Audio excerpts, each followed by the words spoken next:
Hi friends, இது நம்ம civil and business channel. இன்றைக்கி நான் பார்க்க போகிற வீடியோ என்ன அப்படின்னா, ஏசிசி பிளாக்கை வச்சு எப்படி நம்ம வந்து வீடு கட்டணும், அது எந்த இடத்துலலாம் பயன்படுத்தலாம், அதோட நன்மை தீமைகள் அப்படிங்கிற மாதிரி ஏசிசி பிளாக்கை பற்றி கம்ப்ளீட்டான டீட்டெயில் இந்த வீடியோவில் இருக்குது. ஸோ வீடியோ ஸ்கிப் பண்ணாமல் பாருங்கள், கட்டாயம் உங்களுக்கு கொஞ்சம் யூஸ்ஃபுல்லாக இருக்கும். இந்த மாதிரி யூஸ்ஃபுல்லாக உங்களுக்கு யூஸ்ஃபுல்லாக இருக்கும், மற்றவங்களுக்கு யூஸ்ஃபுல்லாக இருக்கணும் அப்படின்னு நினச்சிங்கன்னா வீடியோ லைக் பண்ணிட்டு பாருங்கள். வாங்க வீடியோக்குள்ளே போகலாம். ஒரு அழகான ஒரு பிளான் தேவை, இல்லைனா வாஸ்துப்படி நான் வந்து வீடு கட்டலான் இருக்கேன். ஸோ அது எனக்கு தேவை. அது மாதிரி அந்த பிளானுக்கு எவ்வளோ மெட்டீரியல் வரும், மணல், சிமெண்ட்டு, செங்கல், அதுக்கான காஸ்ட் எவ்வளவு, அந்த பில்டிங்க்கான ஓவரால் காஸ்ட் எவ்வளவு அப்படிங்கிறது எனக்கு ஒரு எஸ்டிமேஷன் நான் பண்ணி தரணும் அப்படின்னாலும், இல்லை அப்படின்னா பிளானுக்கு என்ன சைஸில் பில்லர் போடணும், என்ன கம்பி போடணும், எத்தனை கம்பி போடணும், எவ்வளோ குவான்டிட்டி ஆஃப் ஸ்டீல் போடணும் அப்படிங்கிற கம்ப்ளீட் ஸ்ட்ரக்சரல் சம்மந்தமான டீட்டெயில் வேணும். இல்லை அப்படின்னா அந்த பிளானுக்கு எலிவேஷன் தேவை, முகப்பு தேவை. அதுக்கடுத்து டவுட்டு எதாக இருந்தாலும் கீழே ஒரு நம்பர் இருக்குது, நீங்கள் அது கான்டாக்ட் பண்ணுங்கள். ஏசிசி பிளாக் பயன்படுத்துகிறோம். இது எங்கே அப்படின்னா ground floor, first floor, second floor அப்படிங்கிற மாதிரி நம்மளுக்கு வந்து ஒரு 5 வீடு ரெண்டல் பர்பஸ்க்காண்டி கீழே 1 மேலே 2 அதுக்கு மேலே 2 அப்படிங்கிற மாதிரி உள்ள வீட்டுக்கு நம்ம வந்து ஒரு 5000 ஸ்கொயர் ஃபீட் ப்ராஜெக்ட்டுக்கு நம்ம வந்து ஏசிசி பிளாக் பயன்படுத்துகிறோம். இது என்ன பர்பஸ் அப்படின்னா, ஃபஸ்ட்டு இது வந்து எதுக்கு பயன்படுத்துகிறோம் அப்படின்னா, இதோட வெயிட் வந்து நம்மளுக்கு வந்து கம்மி. ஸோ அது இதோட மெயின் ரீசன். ஏன்னா நம்ம இப்போ செகண்ட் ஃப்ளோர்லாம் போகிறோம் அப்படின்னா அதோட செல்ஃப் வெயிட்டே நம்ம நார்மல் பிரிக்கு வந்து அதிகமாக இருக்கும். அதே இது இந்த ஏசிசி பிளாக்கில் வந்து செல்ஃப் வெயிட் வந்து கம்மி. ரெண்டாவது உள்ள மெயின் ரீசன் என்ன அப்படின்னா, நம்மளுக்கு இதில் இருக்கிறோட பெனிஃபிட்டு ஒர்க்கை வந்து துரிதமாகவும் வேகமாகவும் இதால் முடிக்க முடியும். நம்மளுக்கு வந்து லேபர் காஸ்ட்டும் கம்மியாகும். ப்ளஸ் வந்து பார்த்திங்கன்னா எவ்வளோ சீக்கிரம் முடிக்க முடியும் அப்படின்னா, நம்ம நார்மல் பிரிக்கு கட்டுறதை விட 2x வேகமாக இதை வந்து முடிக்க முடியுது. சரிங்களா? ஸோ நம்ம பார்த்ததுனால சொல்கிறேன். ஸோ அவ்வளோ வேகமாக முடிக்கிறதுனால இப்போ ஒரு பிரிக் ஒர்க்குக்கு நம்மளுக்கு வந்து 1 வருஷம் ஆகுது. இப்போ ஒரு 3 ஃப்ளோருக்கு நம்ம வந்து கட்டி முடிக்க 1 வருஷம் ஆகும் அப்படின்னா, இதை வந்து பிரிக் ஒர்க்கு மட்டும் நம்ம வந்து அப்படி 6 மந்த்தில் நம்ம வந்து முடிச்சிடலாம். மற்ற காங்கிரீட் ஒர்க்கு, பிளாஸ்டிக் ஒர்க் எல்லாமே அடுத்தடுத்து உள்ள ப்ராசஸ்ஸு. நான் அந்த பிரிக் ஒர்க்கை மட்டும் சொல்கிறேன். ஸோ அந்த அளவுக்கு நம்மளுக்கு வந்து ஒர்க்கை வந்து பாதியாக ரெடியூஸ் பண்ணுறது இதில் ஒரு பெரிய அட்வான்டேஜாக இருக்குது. அடுத்து உள்ள மெயின் ரீசன் என்ன அப்படின்னா, இதில் வந்து சைஸஸ் ஆஃப் அவைலபிலிட்டி நம்மளுக்கு வந்து இருக்குது. 4 இன்ச்சஸ்ஸு, 6 இன்ச்சஸ்ஸு, 9 இன்ச்சஸ் எல்லாமே இதில் வந்து இருக்குது. நம்ம பயன்படுத்த வந்து பார்த்திங்கன்னா 6 இன்ச்சஸ். ஸோ இந்த 6 இன்ச்சஸ் அப்படின்னால நம்மளுக்கு வந்து இப்போ உள்ள மார்க்கெட்டோட நிலவரம் எல்லா பக்கமுமே லேண்டோட வேல்யூ வந்து அதிகமாக இருக்குது. ஸோ நம்மளுக்கு இந்த 3 இன்ச்சு நம்மளுக்கு வந்து பக்கத்துக்கு ஒவ்வொரு ரூம்லேயும் நமக்கு வந்து எக்ஸ்ட்ரா கிடச்சினா ஒவ்வொரு வாலுக்கும். ஸோ இந்த பக்கம் 3 இந்த பக்கம் 3 அப்படிங்கிறனால நமக்கு வந்து 6 இன்ச்சஸ் ஸ்பேஸ் வந்து எக்ஸ்ட்ரா கிடைக்கும். இப்போ உதாரணத்துக்கு நம்ம நார்மல் பிரிக்கில் 10க்கு 10 அப்படிங்கிற மாதிரி கிடைக்கும் அப்படின்னா, இது வந்து நம்மளுக்கு வந்து 10க்கு 10 அப்படிங்கிற மாதிரி எக்ஸ்ட்ரா நம்மளுக்கு வந்து ஏரியாவோட நம்மளுக்கு வந்து அதிகமாக கிடைக்கி. என்ன இதனால் என்ன பெனிஃபிட் அப்படின்னா, ஒரு ஸ்கொயர் ஃபீட்லாம் 8,000, 10,000, 15,000 வரைக்கும் லேண்டோட ப்ரைஸ் இருக்குது. ஸோ நம்மளுக்கு இப்போ ஒரு இந்த 3 இன்ச்சு நம்மளுக்கு வந்து எக்ஸ்ட்ரா கிடைக்கிறனால நம்மளுக்கு வந்து ஒவ்வொரு ரூமுக்குமே இப்போ 10க்கு 10னா நம்மளுக்கு வந்து 100 ஸ்கொயர் ஃபீட் தான்.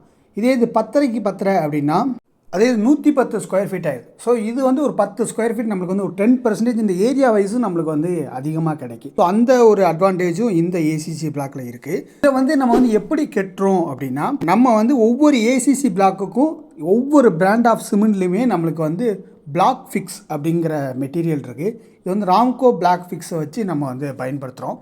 அது எப்படி அப்படின்னா 3 mm திக்னஸ். சரிங்களா? ஒரு பிளாக்குக்கும் இன்னொரு பிளாக்குக்கும் நம்ம வந்து மாற்றுக்கு வந்து பார்த்திங்கன்னா ஒரு 1/2 இன்ச் திக்னஸ் வைப்போம். இதில் வெறும் 3 mm தான். ஸோ இந்த 3 mm சைஸ் என்ன அப்படின்னா 1/4 இன்ச்சுக்கும் கம்மியாக. ஸோ அந்த 3 mmக்கு நம்ம எப்படி லப்பம் வைக்கமோ, லப்பம் கூட நம்ம வந்து கொஞ்சம் கூட வைப்போம்.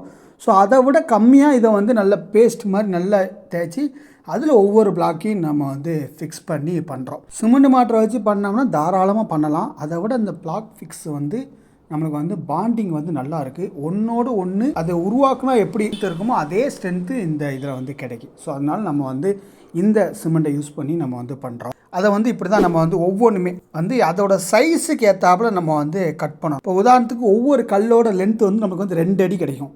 இப்போது ஒரு 2.5 அடி தான் நம்மளுக்கு தேவை அப்படின்னா, அந்த 1/2 அடிக்கு வந்து நம்ம வந்து ஒவ்வொன்றையுமே கட் பண்ணுற மாதிரி இருக்கும். அதான் இதில் இருக்க பெரிய டிஸ்அட்வான்டேஜ் அதுதான். சரிங்களா? ஒவ்வொன்றுமே இப்போ உதாரணத்துக்கு நம்ம வந்து சில் போட்டிருக்கோம். இப்போ அந்த ஜன்னலுக்கு நம்ம வந்து சில் போட்டிருக்கோம் பார்த்தீங்களா? ஸோ அந்த சில்லுக்கு நம்ம வந்து 5 அடி உயரத்துக்கு நம்ம வந்து ஜன்னல் தேவை. 7 அடிக்கு நம்ம வந்து லிண்டல் ஹைட் அப்படின்னா கீழே வந்து 2 அடியில் நம்ம வந்து டாப் லெவலில் வந்து சில் போடணும். இதோட இந்த பிளாக்கோட சைஸ் வந்து பார்த்தீங்கன்னா 8 இன்ச்சு உயரம். 8, 16, 24 கரெக்டாக நம்மளுக்கு வந்து அதுக்கு மேலே ஜன்னல் வைக்கலாம். ஆனால் அந்த சில் வைக்கக்கூடிய அந்த 2 இன்ச்சு இடத்துக்கு வந்து பார்த்திங்கன்னா நம்ம வந்து அறுத்து தான் எடுக்கிற மாதிரி இருக்கும். இந்த மாதிரி நம்ம வந்து இது வந்து ஒவ்வொரு சைஸுமே அந்த 2 இன்ச்சுன்னா 3 இன்ச்சு நம்ம சில் போடுறதுக்கு தகுனாப்பில் அந்த 24 இன்ச்சுக்கு மேலே வரக்கூடிய சைஸை பூரா நம்ம வந்து அறுத்து தான் பண்ணுற மாதிரி இருக்குது. ஸோ இது வந்து நம்மளுக்கு வந்து ரொம்ப கஷ்டமாக இருக்குது. ஒன்று இந்த மாதிரி வால் வச்சு நம்ம வந்து அறுக்கிற மாதிரி இருக்குது. இல்லை அப்படின்னா நம்ம வந்து மிஷின்ஸை வச்சு நம்ம வந்து அறுத்து இது வந்து கொஞ்சம் டிலே ஆகுது. ஸோ இந்த ப்ராசஸ் வந்து கொஞ்சம் டிலே ஆகுது. அடுத்து வந்து பார்த்திங்கன்னா இந்த கணக்குக்கு நம்ம இந்த பேஸ்ட் வைக்கும் பார்த்திங்களா. இப்போ உதாரணத்துக்கு இப்போது 2.5 அடி அப்படின்னு நமக்கு இருக்குது வாலில். நம்ம வந்து ஒரு 2 அடிக்கு ஒரு பிளாக் வச்சிட்டோம். மீதி இருக்க 1/2 அடிக்கு அந்த 6 இன்ச்சஸ்க்கு நம்ம வந்து பிளாக் வைக்கிற இடத்துல நம்ம வந்து அறுக்கையில் ஒரு 1/2 இன்ச்சோ 1 இன்ச்சோ நம்ம வந்து எக்ஸ்ட்ராவோ இல்லை கம்மியாகவோ கட் பண்ணிட்டோம் அப்படின்னா அந்த 1/2 இன்ச்சுக்குமே நம்ம இந்த பேஸ்ட் வைக்கிறதுனால இந்த பேஸ்ட்டோட குவான்டிட்டி வந்து அதிகமாகும். ஸோ இதுவும் ஒரு ட்ராபேக்காக இருக்குது இதில். அடுத்து ஒரு மெயின் ட்ராபேக் என்ன அப்படின்னா நம்மளுக்கு சைஸஸ் தான். சரிங்களா, இப்போ உதாரணத்துக்கு நம்ம இந்த சில்லு சொல்லிட்டேன். அதே மாதிரி இப்போ லிண்டில் வந்து 7 அடி வைக்கணும். ஒரு 10 வரி நம்ம வச்சோம் அப்படின்னா 80 இன்ச்சு 82 இன்ச்சு தான் நம்மளுக்கு வந்து கிடைக்கும். இப்போ மீதி இருக்க 2 இன்ச்சு 3 இன்ச்சுக்கு நம்ம வந்து 7 அடி வரமாட்டேன். ஸோ அதுக்கு நம்ம ஒன்று அறுத்து வைக்கிற மாதிரி இருக்கும், இல்லை அப்படின்னா அதை வந்து காங்கிரீட் போடுற மாதிரி இருக்குது. ஸோ இந்த மாதிரி சைஸஸை நம்மளுக்கு வந்து அதுக்கு ஏற்றாப்பில் நம்ம வந்து வைக்கையில் கொஞ்சம் கஷ்டமாக இருக்குது. ஸோ அதுதான் இதில் இருக்க ஒரு பெரிய பிரச்சனையாக இருக்குது. சரிங்களா, மற்றபடி இதில் வந்து ஒரு பிரச்சனை இல்லை. ஆனால் அதுக்குமே இவங்க வந்து 2 இன்ச்சு 3 இன்ச்சு பிளாக்லாம் தாராங்க. ஆனால் அந்த 2 இன்ச்சு 3 இன்ச்சுக்கு வந்து நம்ம வந்து தனியாக எடுத்து ஆர்டர் பண்ணி அது ஒரு கஷ்டமாக இருக்குது. இன்னொன்று வந்து பக்கத்துலேயும் நியர்பையும் நம்மளுக்கு வந்து ஃபேக்ட்ரி இது வந்து கிடைக்க மாட்டேங்குது. ஸோ அதோட டிரான்ஸ்போர்ட் காஸ்ட்டு, லோடிங் அன்லோடிங் இதெல்லாம் கொஞ்சம் கஷ்டமாக இருக்குது.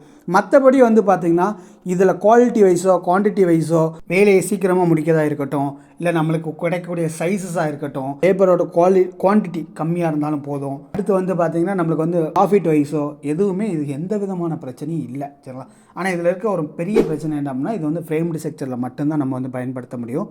லோட் பேரிங்கில் பண்ண முடியாது. எல்லா லோடும் வந்து பார்த்திங்கன்னா ப்ராப்பரான செக்சரல் டிராயிங் இருந்தால் மட்டும்தான் இதை வந்து பண்ண முடியும்.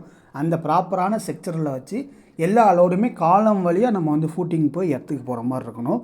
எதுவுமே வால் வழியாக ட்ரான்ஸ்ஃபர் ஆகக்கூடாது. சரிங்களா, ஸோ அந்த லெவலுக்கு நம்ம வந்து செக்சரை பூரா ஸ்ட்ராங் பண்ணிவிட்டு இது வெறும் பார்ட்டிஷனாக நம்ம வந்து பயன்படுத்திக்கலாம். சரிங்களா, ஸோ இது வந்து லோட் கேரிங்காக இருக்காது, வெறும் பார்ட்டிஷியன் வால் மட்டும்தான். ஸோ ப்ராப்பரான செக்சரல் பயன்படுத்தி தான் இந்த ஏசிசி பிளாக்கை வந்து பண்ணணும். அதை நீங்கள் பிரிக் ஒர்க் பண்ணாலுமே செக்சரல் கண்டிப்பாக தேவை. நீங்கள் ஃப்ரேம்டு செக்சராக இருந்தாலே கண்டிப்பாக வந்து செக்சரல் பயன்படுத்தி என்ன பீம் போடணும், என்ன பீம் சைஸு, ராடு சைஸு எல்லாமே பயன்படுத்தினா மட்டும்தான் நம்ம பில்டிங்கோட லைஃப் இருக்கும். இல்லை அப்படின்னா பில்டிங்கோட லைஃப் வந்து குறையும். ஸோ இந்த வீடியோ உங்களுக்கு யூஸ்ஃபுல்லாக இருந்தால் மறக்காமல் நம்ம சேனலை சப்ஸ்கிரைப் பண்ணிக்கோங்க. தொடர்ந்து இந்த மாதிரி யூஸ்ஃபுல்லான வீடியோ உங்களுக்கு வரும். தேங்க்ஸ் ஃபார் வாட்சிங் திஸ் வீடியோ. தேங்க்யூ.